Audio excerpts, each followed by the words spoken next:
2 मिनिटं. आदेश. आज आपला विषय होता की अनुग्रह म्हणजे काय.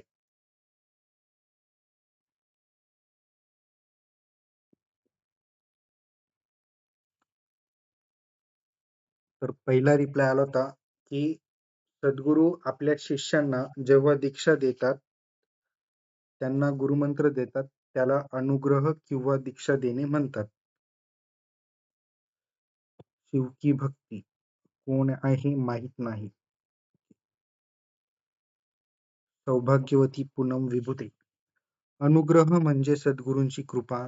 सद्गुरू आपल्या कृपाशक्तीने शिष्याच्या अंतःकरणात आध्यात्मिक जागृती घडवतात, साधनेची प्रेरणा देतात आणि आत्मज्ञानाच्या मार्गावर चालण्याचे सामर्थ्य देतात. दीक्षा हा प्रारंभ असतो तर अनुग्रह ही त्या दीक्षेला फलदायी करणारी गुरुकृपा असते. आदेश. हा झाला दुसरा रिप्लाय. तिसरा रिप्लाय आला आहे पोपट लोखंडे शिरूर. अनुग्रह म्हणजे सद्गुरू यांची कृपा आणि आशीर्वाद. आध्यात्मिक मार्गावर चालण्यासाठी गुरु हे शिष्यास स्वीकारतात आणि योग्य मार्गदर्शन करून योग्य वाटेवर चालण्यासाठी शिकवतात. पुढे चालून अशी दैवी शक्ती शिष्याच्या प्रगतीसाठी प्राप्त होते. हा. चौथा रिप्लाय आला होता सौभाग्यवती ज्योतिताई सातकर यांचा. हा, सांगा काय होतं ज्योतिताई.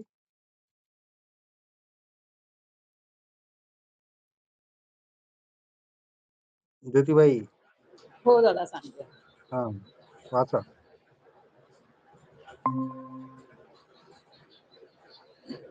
गुरु दीक्षा अनुग्रह. गुरुवर्यांकडून जो कान मंत्र दिला जातो, गुरूंनी आधीच शिष्याला निवडलेलं असतं. जेव्हा कान मंत्र दिला जातो तेव्हा गुरु आपली एनर्जी शिष्यांना दिली जाते. ती एनर्जी गुरु व शिष्याला कनेक्ट करते, तेव्हा शिष्याचे जीवनच बदलून जाते. गुरु आपल्या शिष्याच्या लेकराप्रमाणे सांभाळ करतात. आध्यात्मिक प्रगती व भौतिक सुखात ज्या अडचणी येतात त्याला सामोरे जाण्याची तयारी गुरु मंत्रामुळे येते. आदेश द्या. ओके. पाचवं भास्कर गायचे. अनुग्रह जसे श्री गहिनीनाथांनी श्री निवृत्तीनाथांवर केला. निवृत्तीनाथांनी तज्ञ ज्ञानेश्वर माऊली यांना उपदेश केला. विश्व कल्याणासाठी गुरु परंपरा पुढे कायम राहावी यासाठी जसे आपणासारखे करीती तात्काळ नाही काळ वेळ तया ठाया. पण अनुग्रह देण्याआधी सद्गुरू शिष्याची परीक्षा बघतात. शिष्य परीक्षेत पास झालं तरच अनुग्रह सद्गुरू देतात. म्हणजेच असं ज्ञान आत्मा आणि परमात्मा यांच्याशी संवाद साधू शकेल. असं ज्ञान जिथे मी तू पणाची सोडवण होते, ज्याची ब्रह्मानंदी टाळी लागते, मग तेथे देहाचा विसर पडतो. अवघे विश्वाची माझे घर याची जाणीव होते आणि सर्वार्थाने तो जीव, तो आत्मा भगवंताच्या चरणी समर्पित होतो. असा उपदेश की जो सद्गुरू आपल्या शिष्यांवर करतो, मग शिष्य आपले संपूर्ण आयुष्य संपूर्ण जीवन उपदेशामृतानुसार कंठित करत असतो. श्री स्वामी समर्थ. 6वा रिप्लाय अमोल बेहेले शिरूर पुणे. गुरूंनी आपल्या शिष्याला नाम देणे याला अनुग्रह म्हणतात. स्वतःमधील अहंकार मी पणा जाऊन तो भगवान परमात्म्याच्या मी एक अंश आहे इथपर्यंतचा प्रवास होय. गुरुशिवाय नाम साधना किंवा आध्यात्मिक प्रगती होत नाही. या नश्वर व मायावी जगाच्या पलीकडे जे शाश्वत आहे त्याचं ज्ञान गुरुशिवाय कोणी करून देत नाही. गुरु व नामाचा महिमा याचे वर्णन करणे फार कठीण आहे, पण दादांच्या सांगण्यावरून आज थोडा प्रयत्न केला. धन्यवाद.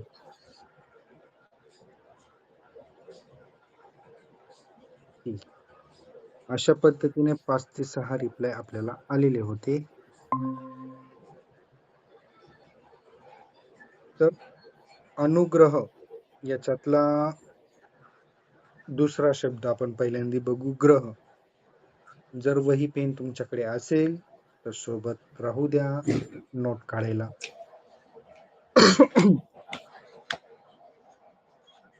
कारण की हे कोणत्याच पुस्तकात नाही, कोणत्याच ग्रंथात नाही.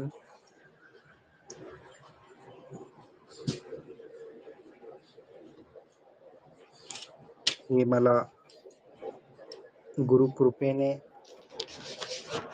अभ्यास करताना जे सुचलं, जो बोध झाला, त्याचा हा परिपाक तुमच्या पुढे मांडायचा आहे. ग्रह म्हटल्यावर आपल्याला काय काय समोर येतं? एकतर बुध, गुरु, रवी, चंद्र, सूर्य, तारे. अजून ग्रह या काय कशाला म्हणतात?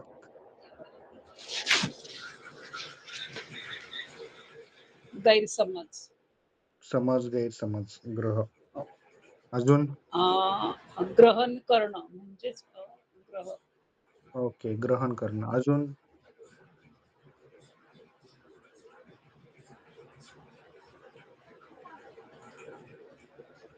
ओके. अजून विभूते काही बोलायचंय?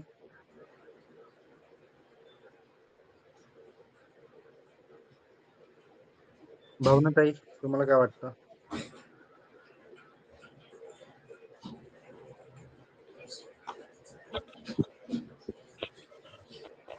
बोलून झाल्यावर माईक बंद करा. हॅलो. हा, बोला ताई. म्हणजे अनुग्रहाचंच बोलतोय ना आपण, तर हो. हा, तर म्हणजे त्याच्यात ग्रह जे ग्रह तारे कन्सेप्ट झाली समजा ज्योतिष याच्यानुसार, हम्म. पण ते सद्गुरू किंवा गुरुंकडनं आपण अनुग्रह घेतल्यानंतर आपले जे साधना करतोय किंवा जे चालू आहे त्याच्यावर एक त्यांचं असं कृपादृष्टी म्हणू शकतो का आपण, की जे चाललंय त्याच्यावर एक लक्ष हम्म. दिलं जात. बरोबर. अजून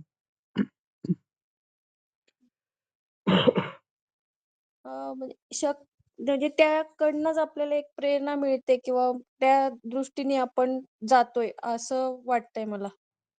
ओके. हं. पिंपळे दादा, तुमचं काय मत आहे? अनुग्रह म्हणजे जे शिष्याने जे काही साध्य करायचा प्रयत्न करतो त्याला भर देण्यासाठी गुरु दीक्षा देतात, हा एक त्यातला एक भाग होऊ शकतो असं. बर, ठीक आहे. आता मुख्य विषयावर येऊया.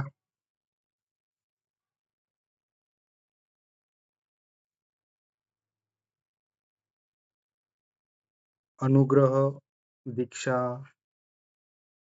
नाममंत्र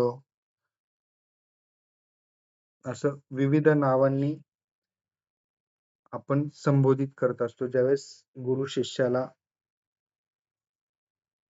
दीक्षित करतात किंवा मंत्र देतात किंवा साधना देतात.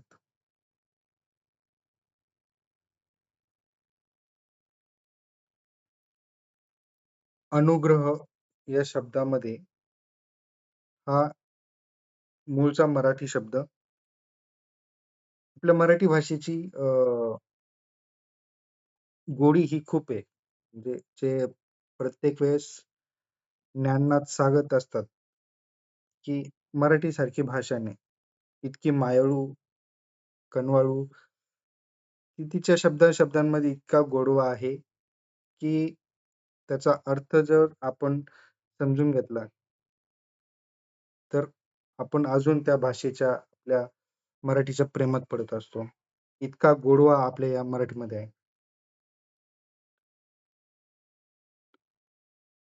व्याकरणाच्या दृष्टीने बघता जो एक शब्द असतो त्याची फोड केली जाते, तर त्याला म्हणतात संधी. संस्कृत मध्ये सुद्धा संधी हा प्रकार असतो. संधी करताना जो पहिला शब्द फोड केली जाते त्याला म्हणतात पूर्वार्थ. दुसरा शब्द जो असतो ज्याची फोड करत असतो त्याला म्हणतात उत्तरार्ध. त्यानंतर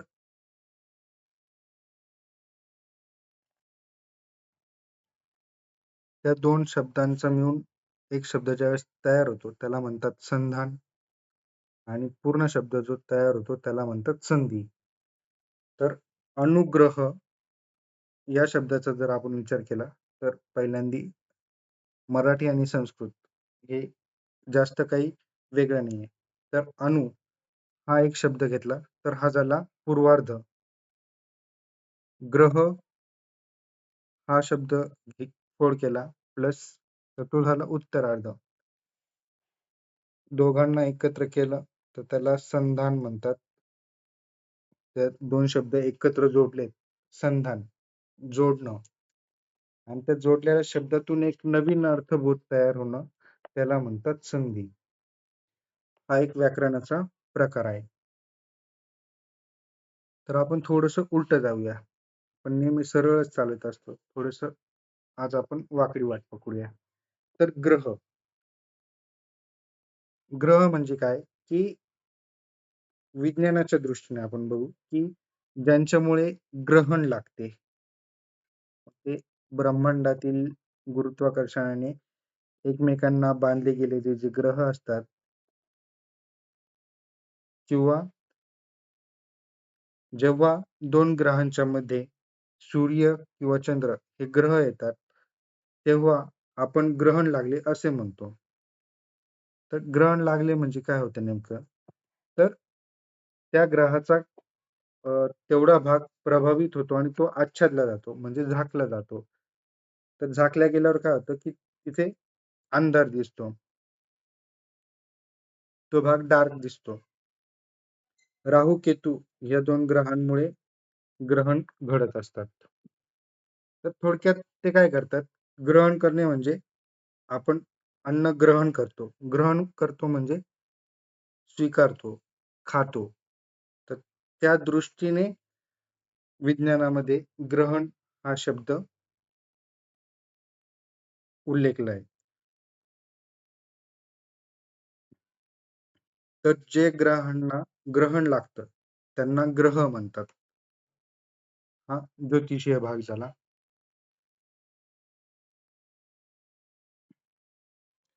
अजून अर्थ काय आहे की ग्रहण करणे, ऍक्सेप्ट करणे, स्वीकारणे, पकडणे, धारण करणे, किंवा एखाद्या गोष्टीचा प्रभाव टाकणे, हे त्याचे इतर अर्थ आहे. मग आपल्याकडे आग्रह, आग्रहाचं निमंत्रण, आग्रहाचं म्हणजे काय, आदरपूर्वक आपण त्यांना विनंती करणं, धारण करणं की तुम्ही या, त्यांच्यावर प्रभाव टाकणं. आणि दुराग्रह म्हणजे वाईट विचारांनी की नको यायला, तर गृहीत धरणारं. संस्कृतमध्ये ग्रह या शब्दाची व्याख्या करताना असं म्हटलं जातं की जे आपल्याला आपल्या दिशेने खेचते किंवा आकर्षित करते त्याला ग्रह म्हणतात. आता इथे पण गुरुत्वाकर्षण आलं, लॉ ऑफ अट्रॅक्शन. खेचणे म्हणजे जवळ करणे या दृष्टीने. आता आपण पुढचा शब्द बघू, अणु. आपण विज्ञानामध्ये अणु आणि रेणू ही कन्सेप्ट बघितली असेल.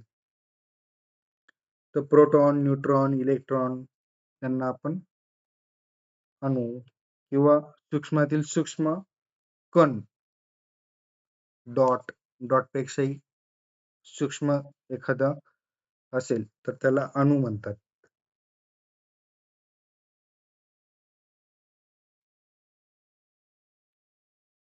जर आध्यात्मिक दृष्टीने याचा विचार करायचा ठरला,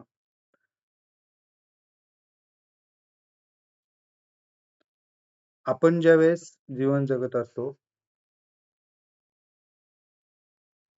त्यावेळेस आपण बाह्य जगाचा विचार करत असतो किंवा संपूर्ण जगाचा विचार करत असतो की तो माझ्याबद्दल काय म्हणेल किंवा त्याला काय वाटेल, लोक काय म्हणतील, असं आपण म्हणत असतो. म्हणजे आपण बाह्य जगाचा विचार करत असतो.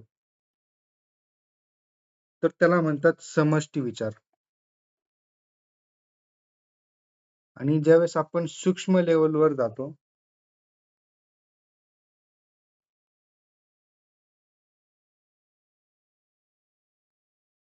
तर सूक्ष्म स्तरावर जाणे म्हणजेच अणु एकदम सूक्ष्मातील सूक्ष्म गोष्टींकडे लक्ष केंद्रित करणं, त्याला अणु म्हणतात.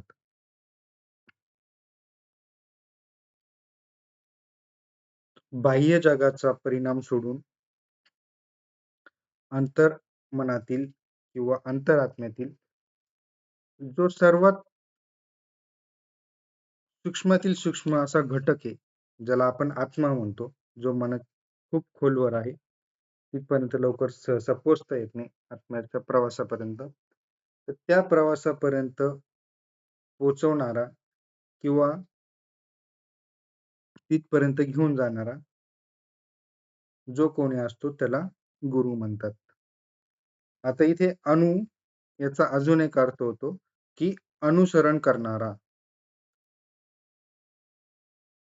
किंवा अनुभूती घेतलेला. तर ज्या गुरुने त्याच्या तपश्चर्येने, त्याच्या साधनेने जो मंत्र, ज्या मंत्रामध्ये संपूर्ण ब्रह्मांडाची ऊर्जा सामावलेली आहे, तो मंत्र त्यांनी स्वीकारला आहे, त्यांनी अनुभवलेला आहे, त्यांनी अनुसरण केलेलं आहे, आचरणात आणलेला आहे. ती ऊर्जा, ती एनर्जी, ती शक्ती तो शब्दांच्या मार्फत, आता शब्द बोलतो म्हणजे आपण काय करतो, आपल्या मुखातून ज्यावेळेस शब्द निघतात तर विज्ञानामध्ये त्याला म्हणतात की तरंग, ध्वनी लहरी. लहरी म्हणजे काय, वेव. तर त्या कशा मोजल्या जातात, प्लस मायनस म्हणजे चढ उतार, ध्वनीतील चढ उतार जो आहे ती तरंग लहरी.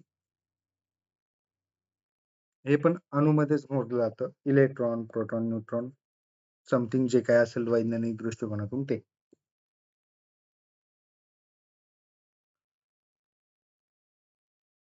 तर शब्द लहरींद्वारे किंवा शब्द तरंगाद्वारे जो साधक आहे, शिष्य आहे, त्याच्या मनाच्या खोलवर ज्या गुरुने जी साधना केलेली असते, तपश्चर्या केलेली असते, ज्या मंत्राचं अनुष्ठान केलेलं असतं, अनुसरण केलेलं असतं, जो मंत्र आचरणात आणून त्याचं पावित्र्य राखलेलं असतं, तो बीज मंत्र किंवा तो मंत्र, ते शब्द त्या शिष्याच्या कानामध्ये बोलतात. ते बोलल्यानंतर सर्वसाधारण पणे आपण ज्यावेळेस ऐकतो, आपल्या कानांना ऐकू येतं, शब्द आपण ग्रहण करतो, ऍक्सेप्ट करतो, पण आपण फक्त ऐकत असतो. आपल्याकडे एक म्हण पण आहे, एका कानाने ऐकलं आणि एका कानाने सोडून दिलं, म्हणजे इकडनं आलं इकडनं गेलं. त्या लहरी, ते स्पंदन हे आपले कान तात्पुरते ऐकत असतात आणि सोडून देतात. पण ज्यावेळेस गुरु मंत्र देत असतो तर ती स्पंदन ही आपल्या खोल आत्म्यापर्यंत जात असतात. तो शब्द, ते मंत्र, ते बीज इतकं खोल जातं की ते आयुष्यभर आपण विसरत नाही. आणि गुरु ते फक्त एकदाच कानात बोलतात, तर तो आपल्या जीवनाचा अंग होऊन जातो. तो सूक्ष्मातील सूक्ष्म कणापर्यंत आपल्याला पोहोचवण्याचा प्रयत्न करतो. म्हणजेच बाह्य जगात काय चाललंय किंवा जे आपण वागतोय, आचरणात आणतोय, मग आपले जे गुण दोष असतील, स्वभाव दोष असतील, एक्सेट्रा एक्सेट्रा, जे काही, तर ते सोडून ज्यावेळेस आपण गुरु मंत्राचा जाप करतो, आपण आपल्या आतमधल्या आत्म्याला स्वतःला शोधत असतो. तो शोध घेणं आणि तो शोध घेण्यासाठी गुरु मंत्राचं पाठबळ असणं गरजेचं असतं. कारण की ध्यानाला तर भरपूर जण बसतात, पण त्या उच्च कोटीच्या साधनेपर्यंत पोहोचण्यासाठी गुरु मार्गदर्शनच आवश्यक असतं. त्या स्तरापर्यंत पोहोचण्यासाठी गुरूंचं गायडन्स खूप खूप खूप महत्वाचं असतं. तिथपर्यंत पोहोचवण्याचं काम गुरु करत असतात. म्हणून त्याला अनुग्रह असं म्हणतात. जो बाह्य जगाला सोडून स्वतःच्या अंतर्मनात डोकावण्यासाठी प्रवृत्त करतो किंवा धारण करायला सांगतो किंवा स्वीकारायला सांगतो की तू आता हे स्वीकार, तू हे ग्रहण कर, जे मी तुला देतोय ते प्राशन कर, त्याला पकड, त्याला धरून चाल, असा हा अनुग्रह. माझ्या मंद बुद्धीतून सुचलेला छोटासा त्याचा उपदेश अर्थ. हा, आता तुम्ही बोलू शकतात. झालंय माझं.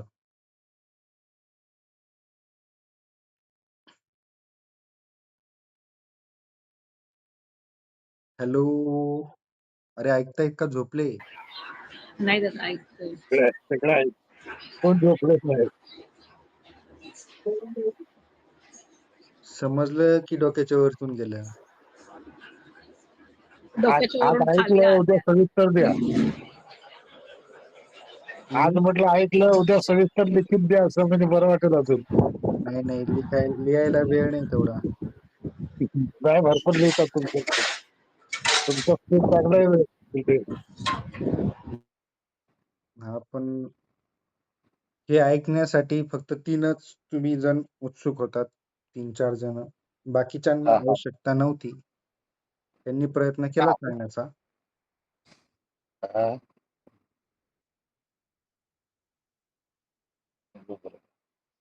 एक शब्द अनेक. भावनाताई, काय वाटतं? बरोबर आहे का चुकीचं आहे? बरोबर आहे दादा, तुम्ही सांगितले ते.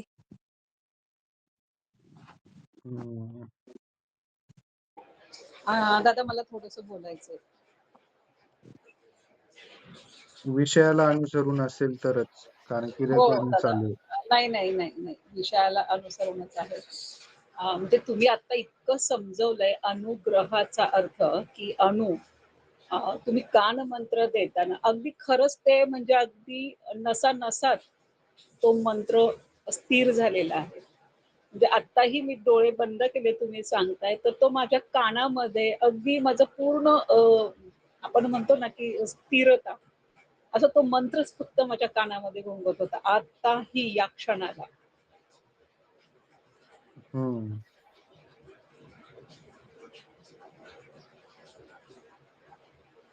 खरा अर्थ कळला दादा आज तो. हम्म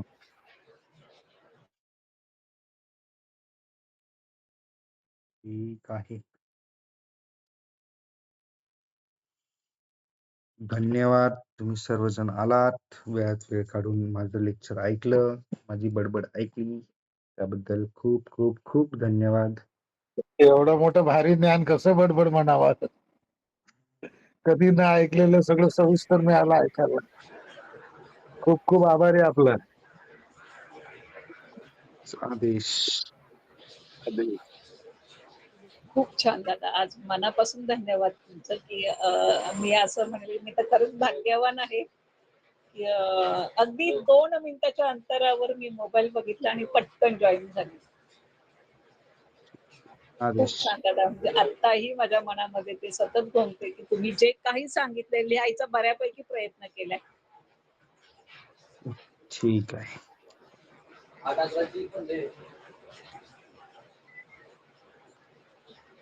भावनाताई. मला ऐकून एकदम छान वाटलं दादा. आणि काय झालं की आपलं ते लिंक सुरू होण्याच्या आधी थोडं एक मनात टेन्शन निर्माण झालं होतं, कारण की मी इथे वडील गावी आहेत आणि हम्म. फोनवरून एक स्थिती अशी वाटली होती की नेमकं आता काय. पण मी म्हणजे अंगावर शहारा येतोय, की मी गुरुमंत्राचंच हे चालू केलं होतं चॅन्टिंग, की हं, आता फोन येईल तेव्हा येईल. पण की अशा वेळेस पण एक धावा म्हणतो किंवा मग तिथं तो गुरुमंत्रच आठवतो. आता हं, माझं कसं एक अ, 5 वर्ष झाले साधना चालू आहे. पण माझं असं आहे, की आता आपण बोलतोय पण कंठामध्ये तो असा नाही का सारखा चालू असतो. तर हो. मग एक ते तर झालं, पण तुमच्या बोलण्याने मन स्थिर झालं. म्हणजे मला एक क्षण थोडंसं असं एक नाही का टेन्शन आलं होतं नेमकं काय आता पुढचं. पण मग वडिलांशीच म्हणजे फोन केला तर वडीलच बोलले, की "मी आता व्यवस्थित आहे" म्हणे. "पण हं, बाकी गोष्टी मी घरी आल्यावर बोलेल." मग आता तसं 1 तासात तर येतील ते. पण मग ते बोलण्यातून थोडंसं एक स्थिरता जाणवली मला, की गुरुकृपा असते किंवा मग हे अनुग्रह किंवा बाकी गोष्टी एकमेकांना संलग्न होत्या त्याच्याशी. पण हं. मग एक अनुभव मला आला आणि ते इतकं कोणी असं उलगडून सांगत नाही या गोष्टी. म्हणजे आजच्या याच्यात, की बाहेर जगात जे चाललंय, पण मग ते खूप डीपमध्ये मिळालं तुमच्या याच्यातून आजचं. धन्यवाद. हे प्रत्येकाला सांगत बसलं ना, एक तर ते डोक्याच्या वरती जातं किंवा समजत नाही. ज्याला खरंच ज्ञान घ्यायचं असतं, तो कोणत्याही परिस्थितीत असला तरी तो वेळात वेळ काढतो आणि जॉइन होतो.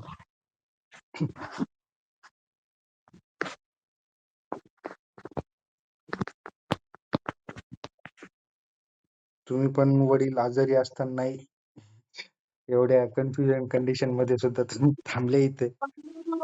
नाही म्हणजे मी नुकतीच बाहेर कामानिमित्त गेले होते. मला पैसे डिपॉझिट करायचे होते. ते करून मी घरात आले पावसात भिजलेले होते. आणि ते गाडीवर असल्यामुळे आईचा फोन नाही रिसीव्ह झाला. पण तिचे 3-4 मिस कॉल आले माझ्या फोनवर. हं, आणि वडिलांचं म्हणजे ते सो चालू होतं आणि माझं एक की म्हणजे ते लग्न परवा होतं अंबेजोगाईला. पण ते काल इथून गेल्यानंतर सिच्युएशन थोडी त्यांची हो नाही, हो नाहीच होती. त्यांना जायचंच नव्हतं. हं, मग ते पण थोडंसं की नाही का आम्ही सांगतोय तर ऐकत नाही. म्हणजे एक त्यांच्या तब्येतीसाठी म्हणत असतो आपण. पण मी आता मग सगळी सिच्युएशन म्हणजे एकदम आता मन आणि ते एकदम शांत झालं. म्हणजे मनातले जे विचार होते ना, ते आता नाहीसे झाले. असं मला मेंदू शांत झाल्यासारखं वाटतंय. तर मी म्हटलं आता चट येतील घरी. मग आल्यावर आपण ती परिस्थिती काय होती त्यावेळेशी त्यांच्याकडनंच ऐकूया. हं, असं झालं. म्हणजे योगायोगाने मी बघितली लिंक कारण की मला ते कोर्सचं एकदम आठवलं होतं की 5 पासनं होता आणि ते फीचं पण मी भरायची होती. तर तेच मग 5 नंतर आणि हा फोन कसा मी ऑफिससाठी यूज करते. जो आहे पर्सनल नंबर दुसरा आहे माझा. अच्छा. पण योगायोग मग तुम्ही ते टाकलं आणि ती लिंक नाही का लगेच जॉइन करा. तर माझं कदाचित गुरु कृपा म्हणावी किंवा ते असेल माझ्या भाग्यात आज तुमचं ऐकणं. म्हणून ती लगेच माझ्याकडनं जॉइन झाली. म्हणजे लिंक पण. धन्यवाद. Thank you. चला भेटूया पुढच्या रविवारी हस्तमुद्रा वर्गामध्ये. चालेल, चालेल. हो, नक्की. पुढच्या रविवारपासून सुरू करू. चालेल, चालेल. नक्की. हं, ओके. हो, हो. मी सेवा चालूच ठेवतीये ती. हो, तसं चालेल. मी सांग हो, हो.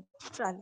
हो, आणि वडिलांचं पण झालं तर मी उद्या तुमची वेळ घेऊन आहे ना त्यांना म्हणजे कॉल लावून देते. जर काही तुम्हाला त्यांच्यासाठी जरी देता आलं तर सेवा वाटल्यास मी करेल. पण म्हणजे त्यांचं कसं थोडं